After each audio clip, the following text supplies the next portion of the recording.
नमस्कार दोस्तों, वीटेक की शानदार वीडियो में आप सबका बहुत बहुत स्वागत है। और आज की जो हमारी वीडियो है इसमें हम दो चीज़ों पर बात करेंगे। एक तो हमारी वायरिंग डायग्राम के बारे में, एक रिले टेस्टिंग के बारे में। आप सोच रहे होंगे कि यार ये दोनों चीज़ें हमने पहले भी कवर भी की हैं और ये चीज़ें इतनी मुश्किल भी नहीं है, पर फिर भी कभी कभार हम कंफ्यूज हो जाते हैं कि किस तरीके से हम इस गाड़ी को डायग्नोज करें। क्या हम वायरिंग डायग्राम को अंदाजा लगा सकते हैं कि इस गाड़ी में इशू हो क्या सकता है। चीजें ये आसान है, पर कभी कभार हम कंफ्यूज होते हैं। और इसका सबसे बड़ा एग्जांपल, मेरे पास ये गाड़ी आई थी मेरे पास माजदा की गाड़ी आई थी जिसमें हेडलाइट थी जो वो जल रही थी। हमेशा ही वो जलती है, वो ऑफ नहीं होती। सो चाहे आप उसकी पोजीशन को ऑफ करें ऑन करें, वो जलती ही रहेगी।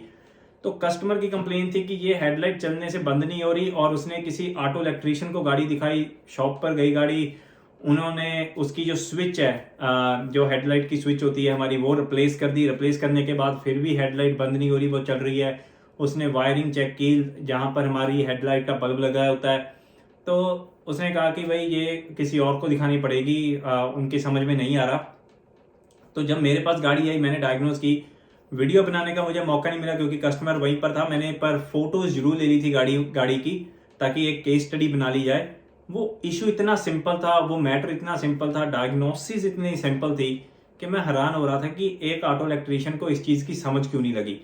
पर वही बात मैं आपको कह रहा हूँ कि कभी कभार हम कंफ्यूज होते हैं किसी चीज़ों में और वो हम उसे डायग्नोज नहीं कर पाते, चाहे वो टॉपिक कितना भी आसान हो।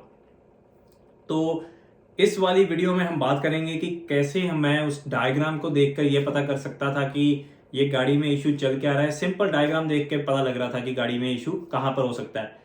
उसके बारे में बात करेंगे। गाड़ी पे मैं आपको दिखाऊंगा कहाँ कहाँ मैंने चेक की है, जो चीज़ें मैंने चेक की। और रिले टेस्टिंग पर मैं थोड़ी सी आपको एक्सप्लेनेशन दूंगा।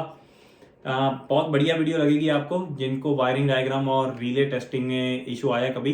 तो चलिए शुरू करते हैं हम आज की ये वीडियो।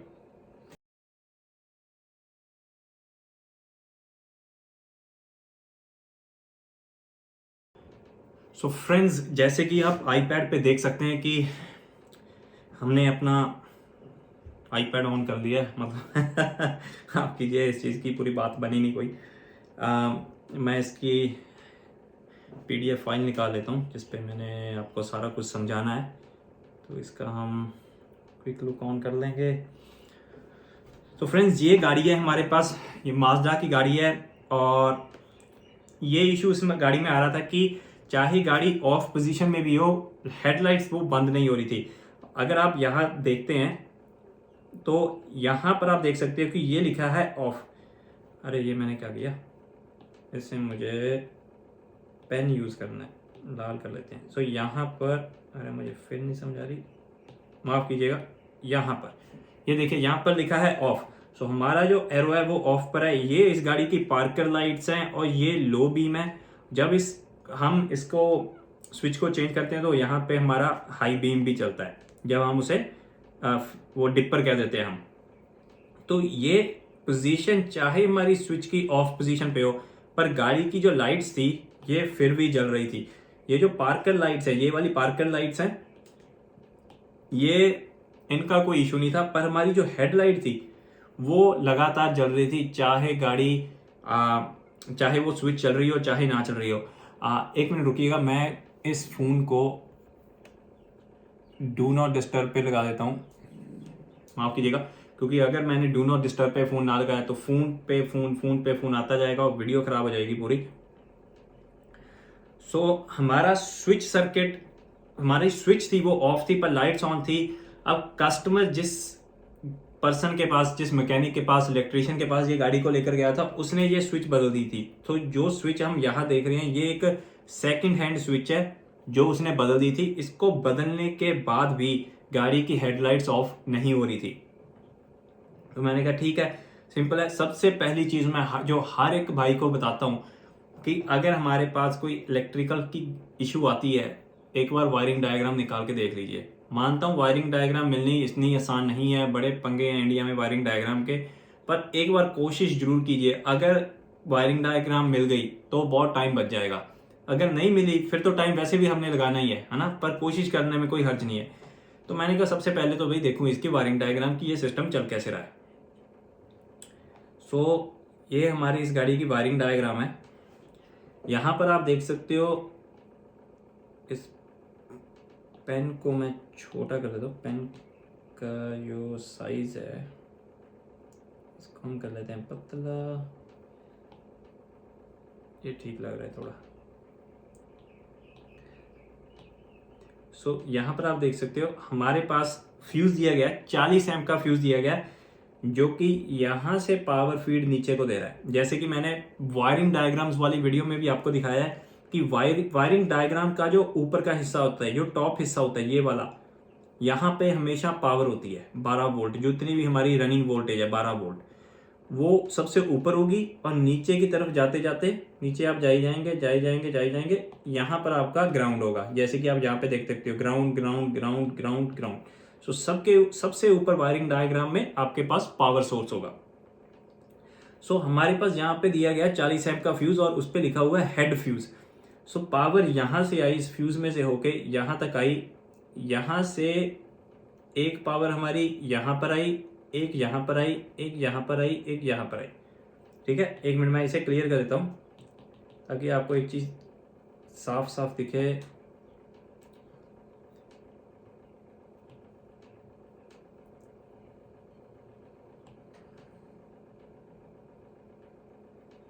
तो हमारे पास यहाँ देखिए, ये जहां पर जो बिंदी बनी है, यहाँ पर देखिए ये जो बिंदी बनी है, इसका मतलब है कि यहाँ से वो तार बांटी जा रही है।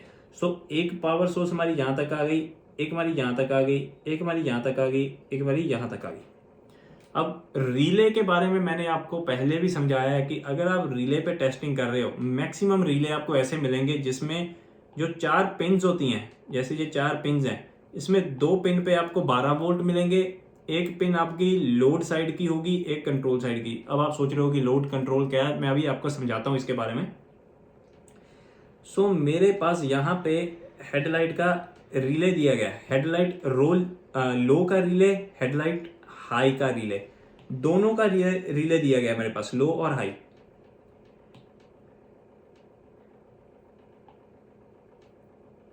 इसको मैं मुझे ये पेन पसंद नहीं आ रहा है, क्योंकि पेन ना जे, अरे यार बहुत ज़्यादा बहुत ज़्यादा बहुत ज़्यादा बहुत ज़्यादा बहुत ही ज़्यादा मोटी लकीर बन रही है, जिसकी वजह से मुझे बढ़िया नहीं लग रहा।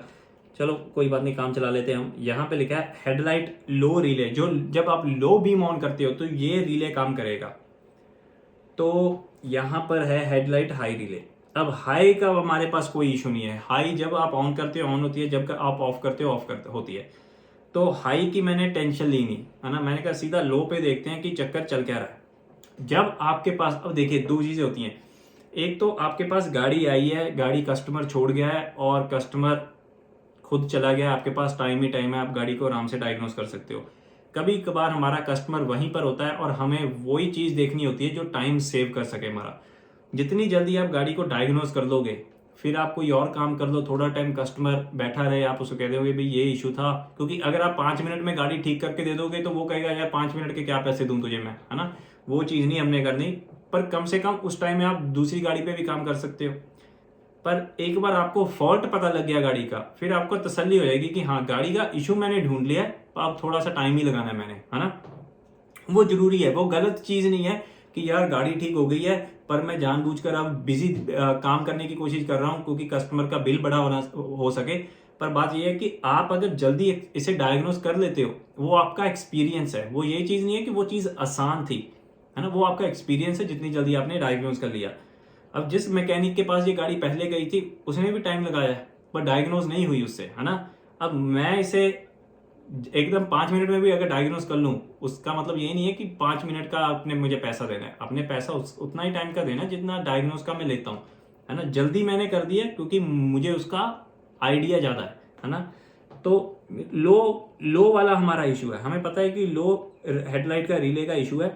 तो यहां पर एक पावर आ रही है, यहां पर एक पावर आ रही है, और जब ये रिले बंद, देखिए अब एक चीज मैं आपको समझा देता हूं अगले पेज पर, इस पेज पर समझा देता हूं आपको। हमारे पास जो रिले होता है, ठीक है जी, उसमें एक तार आती है यहाँ पर, ये स्विच बनी होती है, एक आती है हमारी यहाँ पर, ये कॉइल बनी होती है, ठीक है। इसमें हमारे पास यहाँ पे 12 वोल्ट है, एक तरीके से यहाँ पे 12 वोल्ट है, ये हमारा आगे जाके बल्ब बना हुआ है, और यहाँ पर हमारे पास ग्राउंड है, और ये जो है हमारा कभी कभार जहाँ तो ये किसी स्विच पे गया होता है, या हमारा यहाँ पे कोई ECU होता है। अब ECU का मतलब होता है इलेक्ट्रॉनिक कंट्रोल यूनिट, ये कुछ भी हो सकता है, चाहे ये BCM हो, चाहे ECM हो, चाहे मल्टी फंक्शनल कंट्रोल यूनिट हो, ये कुछ भी हो। अब जब ये 12 वोल्ट यहाँ पर है और ये ECU उसे ग्राउंड देगा, इस तार को ग्राउंड देगा, तो ये जो है ये एनर्जाइज हो जाएगी। एनर्जाइज का मतलब इसमें से जब करंट फ्लो होगा, अगर आप ये चीजों पे कंफ्यूज हो रहे हैं कि वोल्टेज क्या है, करंट क्या है, क्योंकि अगर आप ये कह रहे हो कि यार उस बल्ब पे करंट चेक कर, पर आप चेक वोल्टेज कर रहे हो 12 वोल्ट, तो आप कंफ्यूज हो रहे हो कि वोल्टेज क्या है और करंट क्या है। इन दोनों का बिल्कुल जो अर्थ है वो बिल्कुल अलग है, बिल्कुल अलग। अगर आप ये चीजें क्लियर करने चाहते हैं तो हमारी ट्रेनिंग वीडियो जरूर देखें, जो हमने मास्टर ट्रेनिंग की, हम वीडियोस यूट्यूब पे डालते हैं, बहुत ही बढ़िया ट्रेनिंग है, और इलेक्ट्रिकल के सारे फंडे वो क्लियर कर देती है। तो उसमें हमारे पास यहाँ पर है, ये कॉइल है, ये एनर्जाइज होगी तो इसमें मैग्नेटिक फील्ड बनता है, तो ये स्विच को क्लोज कर देती है, ये स्विच क्लोज हो जाती है, और 12 वोल्ट यहाँ से करंट फ्लो होना शुरू होता है, बल्ब के अंदर जाता है, बल्ब जलता है, और वोल्टेज ड्रॉप हो जाती है, जहाँ पे हमारा काम हो जाता है पूरा। अब अगर इस रिले को कंट्रोल करना है, अगर मैं इसे निकालता हूँ यहाँ से, क्लियर करते हैं, थोड़ा सा क्लियर करते हैं। अगर इस रिले को ऑन होना है तो यहाँ पर 12 वोल्ट चाहिए, और इस तरफ ये कंट्रोल चाहिए हमारे ECU से, जब ये इसे ग्राउंड करेगा, क्योंकि किसी चीज को चलने के लिए पावर एंड ग्राउंड चाहिए। यहाँ पर क्या है, पावर, ये उसे क्या देगा, ग्राउंड, क्योंकि ये कॉइल है, इसके अंदर ये 100 से 200 मिली एम्प तक की करंट फ्लो होता है इसमें से, ठीक है। करंट एम्परेज होती है, वोल्टेज होती है ना। तो यहां से आपको 100 और 200 मिली एम्प के बीच में करंट फ्लो देखने को मिल जाता है। अब इस तरफ अगर ECU इसे, अब मानिए मेरा जो ECU है,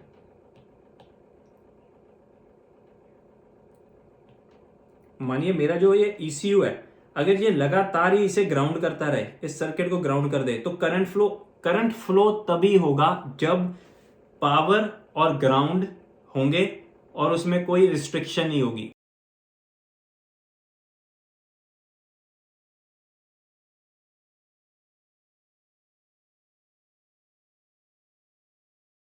है ना, मतलब करंट को फ्लो करने के लिए पावर और ग्राउंड चाहिए, सर्किट कंप्लीट चाहिए, ठीक है ना। करंट तभी फ्लो होता है, ठीक है ना, सर्किट तभी कंप्लीट होता है।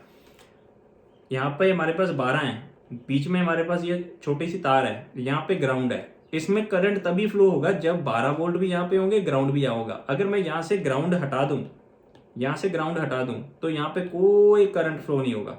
यहाँ पे 12 वोल्ट होंगे पर करंट नहीं होगा, ठीक है। ये दोनों अलग चीजें हैं, कभी कंफ्यूज मत कीजिए। अगर आप इसमें कंफ्यूज हो रहे हैं तो आप कभी भी अच्छे इलेक्ट्रीशियन नहीं बन सकते।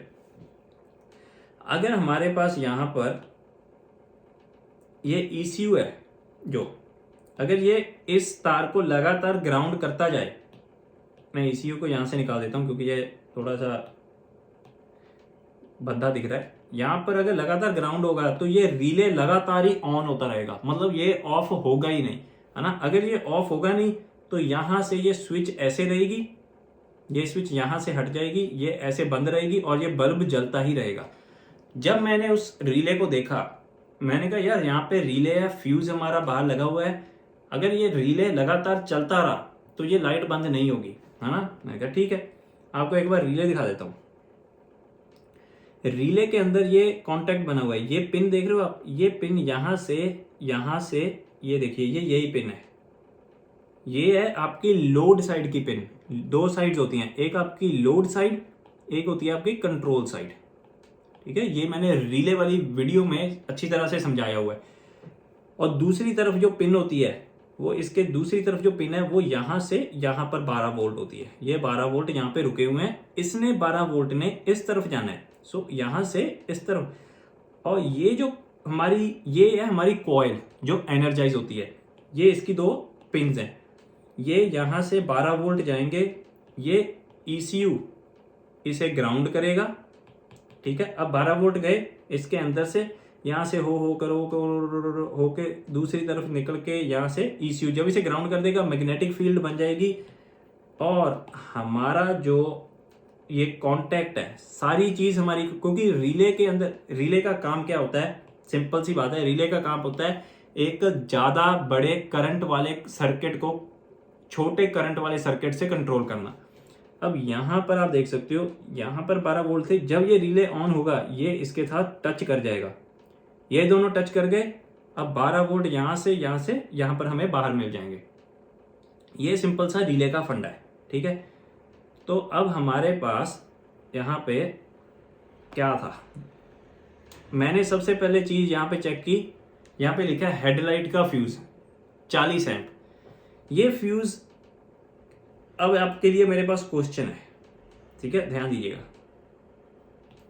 मेरे पास यहां पर फ्यूज है 40 एम्प का, ये रहा। मेरे पास हेडलाइट का इशू है, क्या मुझे ये फ्यूज चेक करने की जरूरत है कि नहीं? सोचिए आप। अगर आपका आंसर है कि हाँ, तो आपका जवाब है गलत, क्योंकि अगर मेरी ये दोनों हेडलाइट्स जल रही हैं, बंद तो हो ही नहीं रही, यानी पावर तो हमारी है वहीं पे, सो मुझे फ्यूज चेक करने की एकदम जरूरत नहीं है, सिंपल सी बात है, ठीक है। पर मैं आपको उसकी फोटो दिखा देता हूं ताकि आपके मन में कोई क्वेश्चन न रहे। इनमें से कोई एक फ्यूज हमारी हेडलाइट वाला था, दोनों में से कौन सा? ये नहीं था, क्योंकि इसकी जो तार है वो उसका कलर अलग है, पर ये इन दोनों में से कोई एक था। मैंने उस चीज पर ध्यान नहीं दिया, मैंने कहा चलो छोड़ो, क्योंकि मेरा पावर का तो इशू नहीं है ना यहाँ पे, चाहे वो फ्यूज हो, मेरा पावर का इशू ही नहीं है। मेरा इशू है कि वो चीज ऑफ नहीं हो रही। अब हमारे पास यहां पर रिले है, रिले के पास पावर है। अब जो चीज मैं आपको समझा के हटा हूं उस चीज पर ध्यान दीजिए। ये उसकी लोड साइड है, ये उसकी कंट्रोल साइड है, ठीक है जी। और मैंने कहा है कि यहां पर 12 वोल्ट आ रहे हैं क्योंकि यहां से आ रहे हैं वो, और इस तरफ 12 वोल्ट आ रहे हैं। इस तरफ ये पावर ने हमारी हेडलाइट की तरफ जाना है। ये देखिए, ये पावर, अगर ये स्विच यहाँ पे बंद हो जाती है, ये पावर यहाँ से जाती है, यहाँ से आती है और इस हेडलाइट के पास आ जाती है। हेडलाइट के पास ऑलरेडी ग्राउंड है और वो जल पड़ती है। पर उस रिले को कंट्रोल कौन कर रहा है? यहाँ पर देखिए, ये कंट्रोल वाली जो तार है वो जा रही है इस माइक्रो कंप्यूटर के पास। ये जो लिखा है यहाँ लिखा है पैसेंजर जंक्शन बॉक्स। अब इसमें एक पैसेंजर साइड में एक जंक्शन बॉक्स है, फ्यूज बॉक्स है, जिसके अंदर कंप्यूटर लगा हुआ है, ECU लगा हुआ है, माइक्रो प्रोसेसर लगा हुआ है, कुछ भी आप कह लीजिए। वो उस रिले को कंट्रोल कर रहा है। मैंने कहा ठीक है, अगर ये उस रिले को ऑन रखता रहेगा, कंट्रोल करते, ग्राउंड देता रहेगा, यहां पर अगर ये ग्राउंड देता रहेगा तो वो रिले जलता ही रहेगा। मैं कहा ये फंडा तो क्लियर हो गया, ठीक है। अब दो कंडीशंस हो सकती हैं जिसकी वजह से ये हो रहा है। या तो वो जो कंप्यूटर है वो कंप्यूटर शॉर्ट हो गया, जो लगातार उसे शॉर्ट करी जा रहा है, या रिले है जो हमारा वो स्टक हो चुका है, ठीक है, ये रिले स्टक हो चुका है क्लोज होके, या हमारे इस गाड़ी को कोई इनपुट ऐसी मिल रही है, जैसे कि हमारा सनलाइट वाला सेंसर होता है, अगर वो खराब है, वो कही जाएगा कि हम अंधेरे में से निकल रहे हैं तो लाइट ऑन करी रखेगा, है ना। कोई इनपुट इशू भी हो सकता है ना। मैंने कहा इनपुट इशू तो बाद में देखूंगा, मैंने स्कैन टूल भी इस गाड़ी में नहीं लगाया था। मैंने कहा स्कैन टूल भी छोड़ो, इनपुट की बात आती है कि ये रिले कहाँ पे है। यहाँ पे लिखा है जंक्शन बॉक्स, और ये यहाँ पर मार्क दिखाया होगा कि ये कंप्लीट डायग्राम नहीं है, इसके बाहर भी है। पर जब हमारी ये तार है जो ये उस यहाँ से रिले से कंप्यूटर की तरफ जा रही है और ये सारा फ्यूज ब्लॉक के अंदर है, मैं समझ गया कि ये तारें हम चेक नहीं कर सकेंगे क्योंकि ये सारा कुछ अंदर है फ्यूज ब्लॉक के। ये रिले जो है ये मैं चेक भी नहीं कर सकता क्योंकि ये उसके अंदर है, फ्यूज ब्लॉक के अंदर है, ये बाहर नहीं है। ये आम रिले की तरह नहीं है जो हम चेक कर सकेंगे। और यहां पर थे हमारे पास दो फ्यूज, ये हेडलाइट लो बीम का लेफ्ट साइड का फ्यूज या राइट साइड का फ्यूज, ये चेक करने की जरूरत थी? नहीं थी। क्यों नहीं जरूरत थी? क्योंकि हमारी लाइटें जल ही रही हैं। और ये जो पैसेंजर साइड फ्यूज ब्लॉक है ये कहां पर है, ये मैं आपको दिखा देता हूं। पुलिस की गाड़ी की आवाज आ रही है बहुत ज्यादा, मुझे लगता है पुलिस घूम रही है यहाँ पे कहीं पे। ये उस गाड़ी का जंक्शन बॉक्स है। अब मुझे ये बढ़ाना पड़ेगा। ये उस गाड़ी का जंक्शन बॉक्स है, आप देख सकते हैं। ये बिल्कुल ग्लव बॉक्स के नीचे, ये यहाँ पर आपका ग्लव बॉक्स है, यहाँ पे ब्लोअर मोटर लगी हुई है, ये उसके नीचे लगा हुआ है। और यहाँ पर आप देख सकते हो हमारे पास 2 फ्यूज दिए गए हैं। ये वही 2 फ्यूज हैं 15-15 एम के, जो हमारी हेडलाइट के हैं। ठीक है, ये हमारी हेडलाइट वाले फ्यूज हैं। ये चेक करने की मुझे जरूरत नहीं है क्योंकि मेरी लाइट चल रही है, बिल्कुल सही चल रही है। मैंने कहा ठीक है, मेरे पास फ्यूज का इशू तो है ही नहीं। वैसे भी स्विच है ये जो हमारी यहाँ पर, अरे यार मैंने ना कभी मोटी इंक हो जाती है, कभी छोटी हो जाती है, पागल। ये जो हमारी हेडलाइट का स्विच सर्किट है, मैं इसकी तरफ गया ही नहीं। मैंने कहा सिंपल सी चीज है, हेडलाइट स्विच सर्किट का इशू। अब उसने स्विच सेकेंड हैंड डाल दी है ना। लाइट्स फिर भी बहुत कम चांस होते हैं कि आपने कोई और पार्ट भी डाला, वो फिर भी सही नहीं हुई गाड़ी, है ना। हो भी सकता है क्योंकि पिछली वीडियो में, फ्यूल पंप वाली वीडियो में मैंने कहा था कि किसी पे भरोसा नहीं करना टेक्नीशियन पे कि उसने क्या किया है। पर हाई बीम जब आप यूज करते हो तब तो ये सही चल रही है, बस ये ऑफ नहीं कर रही। तो मैंने कहा स्विच सर्किट मेरा सही भी लग रहा है, मैंने उस चीज पे ध्यान नहीं दिया। सिंपल मैंने ये देखने की कोशिश की ये रिले है कहाँ पे। क्या मैं उसकी जो कंट्रोल तार है, ये वाली कंट्रोल वायर है, अगर मैं इसे पकड़ के कट कर दूं, अगर मैं इसे काट दूं और लाइट्स ऑफ हो जाएं, तो कम से कम मुझे ये पता लग जाएगा कि कंप्यूटर इस रिले को कंट्रोल कर ही जा रहा है। चाहे वो किसी इनपुट की वजह से कंट्रोल कर रहा हो, पर वो कंट्रोल कर रहा है। मैंने कहा ये चीज, अब ये रिले ढूंढा है मैंने कहाँ पे है। सो मैंने अपने फ्यूज ब्लॉक, जो मेरा पैसेंजर साइड फ्यूज ब्लॉक था, इसमें मैंने ढूंढना शुरू किया, पर मुझे ये रिले कहीं नहीं मिला। तो मैं समझ गया कि ये रिले इसके अंदर लगा हुआ है। सो मैंने ये जो फ्यूज ब्लॉक है इसे डिस्कनेक्ट किया और खोला, और मुझे मिले फ्यूज जो इसके रिले हैं यहाँ पर। ये आपके दोनों रिले हैं, एक हाई बीम का रिले है, एक लो बीम का रिले है। ये क्या है मुझे कोई आइडिया नहीं। ठीक है, देखिए ये माइक्रो प्रोसेसर लगे हैं छोटे छोटे। साफ सी बात है, जब ECU की बात आती है, जो सर्किट बोर्ड की बात आती है, मैंने आज तक उसे सीखने की कोशिश नहीं की। मेरा काम होता है उस तक सारा कुछ डायग्नोज कर देना। अगर उसकी इशू है, मैं कस्टमर को कह देता हूँ कि मुझे ये ECU चाहिए, मैं डाल दूंगा, प्रोग्राम कर दूंगा, बात खत्म। ठीक है, पर मैं उस चीज के पीछे टाइम वेस्ट नहीं करता कि इससे ठीक करने बैठूं, क्योंकि यहाँ पर लेबर बहुत एक्सपेंसिव है ना। अगर मैं इस ECU को फिक्स करूंगा, जितने का नया कंप्यूटर है शायद उतने में मैं टाइम इसे फिक्स करने में लगा दूं। ठीक है, मैंने कहा यार यहाँ पे 2 रिले हैं, एक हेडलाइट का, एक लो बीम का, है ना, मतलब एक हाई बीम का, एक लो बीम का। अब मुझे नहीं पता इसमें से कौन सा हाई बीम है, कौन सा लो बीम है ना। और मुझे ये भी नहीं पता कि ये सच में इशू है कि नहीं अभी, क्योंकि ये मुझे पता है कि ये कंट्रोल हो रहा है। ECU इसे कंट्रोल, यहाँ पर इसके नीचे इसका सर्किट बोर्ड लगा हुआ था, कंप्यूटर माइक्रो प्रोसेसर लगा था, वो इसे कंट्रोल करता है। मैंने कहा जब ये नहीं पता कि वो इसे लगातार कंट्रोल खुद की वजह से कर रहा है, यहाँ से स्टक हुआ है, या हमारा जो इनपुट है कोई जिसकी वजह से हो रहा है। अब मुझे ये भी नहीं पता ये हेडलाइट का, ये हाई बीम का है या ये हाई बीम का है। मैंने कहा कुछ नहीं होता, मैंने खोला, मैंने इन दोनों को टैप किया। टैप का मतलब मैंने एक छोटी सी कोई भी आप चीज ले लीजिए, चाहे पाना ले लीजिए, कुछ भी लीजिए, उसके साथ मैंने टैप किया कि अगर ये रिले स्टक क्लोज हुआ है, मतलब चिपका हुआ है, उसके कॉन्टेक्ट चिपके हुए हैं, यहां पर मैंने आपको दिखाया था, अगर उसके ये वाले कॉन्टेक्ट चिपके हुए हैं, चाहे कंप्यूटर उसे कंट्रोल करे चाहे ना करे, तो ये रिले ने चलते ही रहना है। तो मैंने इसे टैप किया कुछ बार, 1-2 बार टैप किया, और सारा ये फ्यूज ब्लॉक है इसे बंद किया, बिल्कुल टाइट किया, सारे कनेक्टर वापस लगाए, और जब मैंने गाड़ी की ऑन की तो लाइट बिल्कुल सही हो गई थी। ऑफ करता था ऑफ होती थी, ऑन करता था ऑन होती थी। अब था क्या, एक सिंपल सा इशू था कि जो हमारा रिले है उसकी जो कंट्रोल साइड है वो स्टक थी। जो कंट्रोल साइड है, सॉरी लोड साइड है, जो वो उसका कांटेक्ट चिपका हुआ था, वो अलग नहीं हो रहा था, है ना, वो स्टक क्लोज हो गया था। चाहे ये हमारा जो ECU है वो उसे ग्राउंड कर भी नहीं रहा, ये मैंने ग्राउंड पर, चाहे ये इसे ग्राउंड कर भी नहीं रहा, ये जो हमारी स्विच थी, जो जो हमारा ये इस तरफ होने की बजाय ये लगातार ही हमारा इस तरफ हुआ था, और कांटेक्ट बनी जा रहा था, पावर सप्लाई हो ही जा रही थी, और लाइट ऑफ नहीं हो रही थी। सो दो तीन चीजें आ जाती हैं, पर आपने डिसाइड करना है कि आपने कौन से रास्ते पे जाना है ना। आप सबसे पहले आपके पास गाड़ी आई, हेडलाइट ऑफ नहीं हो रही, आप स्विच डाल रहे हो, क्या आपने वो स्विच टेस्ट की?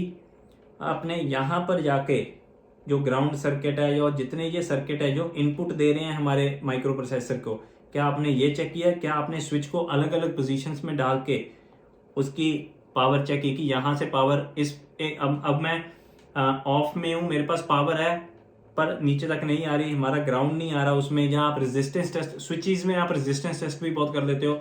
ये स्विच सर्किट है, ये मैंने किसी और वीडियो में भी आपको विस्तार से समझाया हुआ है। तो अलग अलग तरीके होते हैं उस चीज़ को टेस्ट करने के, वो आपने कैसे टेस्ट करना है। लेकिन अगर बिना टेस्ट किए आप किसी गाड़ी में सामान डालते जा रहे हो तो वो मुश्किल में डालेगी आपको। आपने वो चीज़ नहीं करनी, आपने डायग्नोज करना है। डायग्नोज का पहला मतलब ही ये होता है कि एक चीज़ भी आपने बिना सोचे समझे नहीं डालनी। अगर आपने डायग्नोज कर लिया है, आपको पता होना चाहिए कि मैं क्यों कर रहा हूँ और ये चीज़ की ज़रूरत क्यों है। अगर आपने कहा कि हाँ ये इशू है, मैं ये सामान डाल देता हूँ, सामान आपने डाल दिया, वो फिर भी ठीक नहीं हुई, यानी आप डायग्नोज नहीं कर रहे। आपको और टाइम लगाना पड़ेगा उस चीज़ में, आप उसे डायग्नोज कीजिए।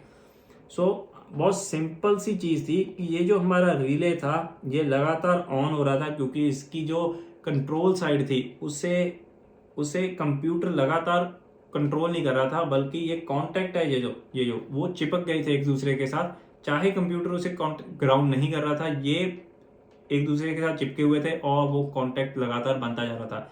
मैंने उसे टैप किया और वो कांटेक्ट अलग हो गए। उसके बाद मैंने फिर से लगा दिया और फिर मैंने कस्टमर को पूछा, मैंने कहा यार मैंने फिलहाल के लिए गाड़ी ठीक कर दिया, पर इसके ये जंक्शन बॉक्स में इशू है, ये रिले रिप्लेस करने वाले होंगे।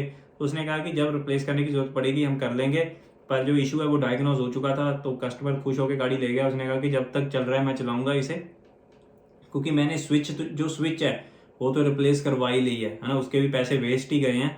अब मैं दोबारा इस पूरे जंक्शन बॉक्स पे पैसा नहीं लगाना चाहता। आप वायरिंग डायग्राम जब आप देखते हो आपको बहुत सी चीज़ें क्लियर हो जाती हैं। मैं इसको बंद कर देता हूँ, मुझे नहीं लगता हमारे इसमें और कोई चीज़ है दिखाने वाली, तो मैं इसकी रिकॉर्डिंग बंद कर देता हूँ।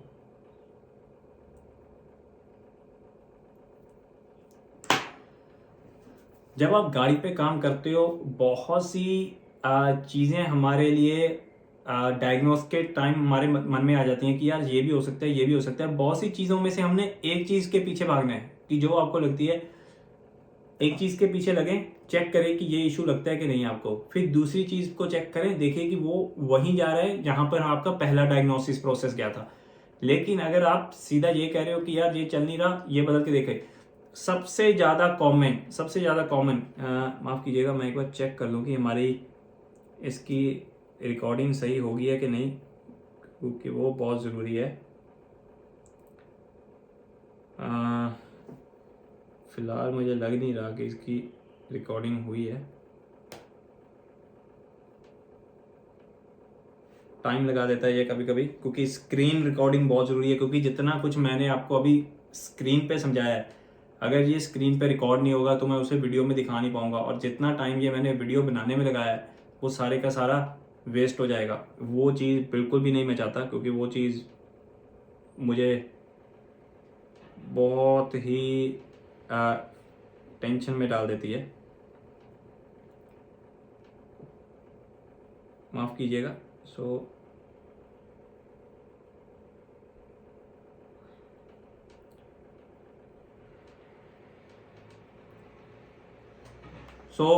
सिंपल सी चीज़ ये है, क्योंकि जब भी हम कोड करते हैं, कोड स्कैन करते हैं, ज़्यादातर हमारे पास क्रैंक सेंसर का कोड आया था, हम क्रैंक सेंसर को निकालते हैं, रिप्लेस करते हैं, कहते हैं यार फिर भी सही नहीं हुआ। कभी भी कोड देखकर किसी चीज़ को रिप्लेस मत कीजिए। देखिए, उसे टेस्ट करने का एक फंडा होता है सिंपल। आपने मल्टीमीटर या लैब स्कोप या टेस्ट लाइट यूज़ करनी है और आप उसे डायग्नोज कर सकते हैं। कोड पे मत जाइए। स्कैन टूल का मतलब होता है आपकी हेल्प करना डायग्नोज में, वो डायग्नोज नहीं करता। ठीक है, स्कैन टूल, जब भी आप स्कैन टूल यूज करते हैं, लाइव डाटा यूज करते हैं, वो एक कैलकुलेटेड डाटा होता है, वो लाइव डाटा नहीं होता। उसका मतलब ये नहीं होता आपने ये देखा अरे यार ये यहाँ पे खराब लगता है रिप्लेस कर दो, नहीं सर, वो रिप्लेस नहीं हमने करना। उसका मतलब ये है कि स्कैन टूल हमें ये बता रहा है कि अंदर गाड़ी में चल क्या रहा है, अब आपने उसे डायग्नोज करना है। डायग्नोज बिल्कुल ही अलग चीज है स्कैन करना गाड़ी से। ठीक है, गाड़ी को स्कैन करना डायग्नोज नहीं होता। सो इस चीज़ को आप डायग्नोज मत लीजिए, इसे आप डायग्नोज करना शुरू कीजिए कि यार ये चीज़ है। वायरिंग डायग्राम को देखिए, सर्किट को समझिए, कौन सी चीज़ सर्किट को कंट्रोल कर रही है, कौन कौन सी इनपुट्स हैं जिसको ये देख के सर्किट चल रहा है। अगर कंप्यूटर है जो आपका ECU है वो इन्वॉल्व हो रहा है उस चीज़ में कि नहीं। सो बहुत सी चीज़ें डायग्नोज करना शुरू कीजिए। बहुत सिंपल था। मैं शायद इस पे वीडियो ना भी बनाता, सच बताऊं, पर मैंने सोचा कि अगर किसी और भाई को, किसी और मैकेनिक को इस चीज़ में इशू आया है ढूंढने में, तो शायद कोई और भी हमारा भाई हो जिसको ऐसे इशू आ सकता है। ये मतलब ये नहीं है कि ये यही गाड़ी पे इशू आना है, ये गाड़ी शायद इंडिया में हो भी ना। पर हम कभी भी जब से मैंने ये चैनल खोला मैं यही समझा रहा हूँ कि फंडा गाड़ी का नहीं है कि कौन सी कंपनी की गाड़ी कैसे चलती है। फंडा ये है कि ये सर्किट कैसे चलते हैं, ये टेस्टिंग्स कैसे चलती है, चाहे कोई भी गाड़ी हो, है ना। जो यूनिवर्सल मेथड होते हैं वो हमने डायग्नोज करने होते हैं, वो उस तरीके से हमने गाड़ी को डायग्नोज करना होता है। सो बहुत ही बढ़िया मेरे लिए डायग्नोज था, बहुत आसान था, सिंपल चेक किया, खोला, निकाला, डाला और गाड़ी बिल्कुल सही होगी। कुछ भाइयों को शायद वीडियो शुरू में ही समझ आ गया होगा कि इशू क्या था। बहुत ही बढ़िया है, बहुत ही बढ़िया। ऐसे ही हमें भाई चाहिए जिनको चीज़ें जल्दी समझ आ रही हैं, नॉलेज उनकी बढ़ रही है दिन प्रतिदिन। बहुत ही बढ़िया चीज़ है। और ये तो हुई हमारी आज की वीडियो।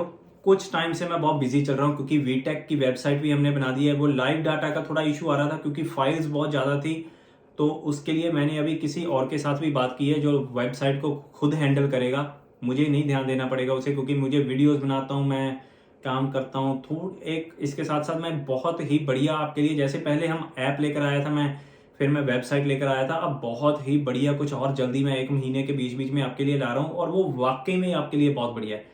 जितनी बढ़िया आपके लिए ऐप थी या जितनी बढ़िया आपके लिए वेबसाइट थी, उससे भी बढ़िया आपके लिए कुछ ला रहा हूँ मैं, है ना। सो उस चीज़ पे मेरा बहुत फोकस हुआ बहुत ज़्यादा टाइम कंज्यूमिंग है, बहुत टाइम दे रहा हूँ उस चीज़ पे, बहुत मेहनत कर रहा हूँ। सो उम्मीद है जल्दी आपके लिए वो सब लाऊंगा जिसकी मुझे उम्मीद है, और वो हमारा काम हो जाएगा। वेबसाइट हमारा जो मैंने अब किसी को ढूंढा है वो वेबसाइट को हैंडल करेंगे, सारा लाइव डाटा वो अपलोड करेगा। मुझे लगता है इस हफ्ते या अगले हफ्ते से वो सारा कुछ हैंडल करना शुरू कर देगा। उसके अलावा उम्मीद करता हूँ कि सभी की ज़िंदगी बढ़िया चल रही है, आपके परिवार अच्छे हैं, खुशी हैं, राज़ी हैं। और मुझे लगता है यहाँ पे वीडियो ख़त्म करते हैं और मिलेंगे अगली बार।